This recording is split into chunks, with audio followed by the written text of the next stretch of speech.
In Copenhagen's beautiful Churchill Park, there is an air of sadness. All that remains of the Resistance Museum is a burned-out wooden shell. The cause? Arson.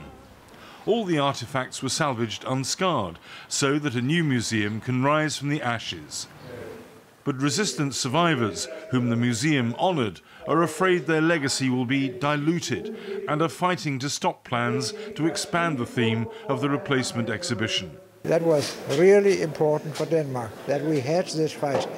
And it was a very fine thing that so many people were ready to offer their lives in the fight against the Germans. And that should be, the memory of that should never be kept, never be forgotten. This film celebrates resistance fighters in Western Denmark who smuggled British arms to comrades elsewhere in the country. They helped to uplift the country's reputation, damaged by the failure to fight the German army when it invaded in 1940, and subsequent widespread collaboration with the Nazi occupiers. Modern historians want the new museum to incorporate the dark side of Denmark's wartime record.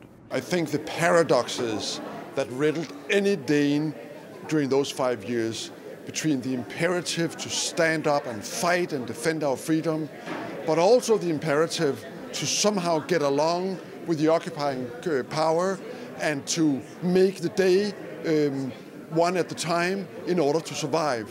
And this paradox, both the politicians, the population, the industry, the agriculture, all of them face these paradoxes. The resistance movement's bravery encapsulated a spirit that made Denmark unique in that it helped most of its Jewish population to escape to Sweden. And that generated a loyalty that has lasted through the decades. I'm afraid that if it's going to be a broad exhibition, we miss the young people. They want the courageous things.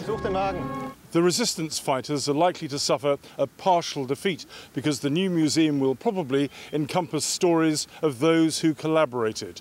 The National Museum, which is in charge, says it's unrealistic for an exhibition to offer just one-dimensional answers. This is the last walk taken by captured resistance fighters on their way to execution by German firing squads. The person who tried to erase their memory by burning down the museum is yet to be caught.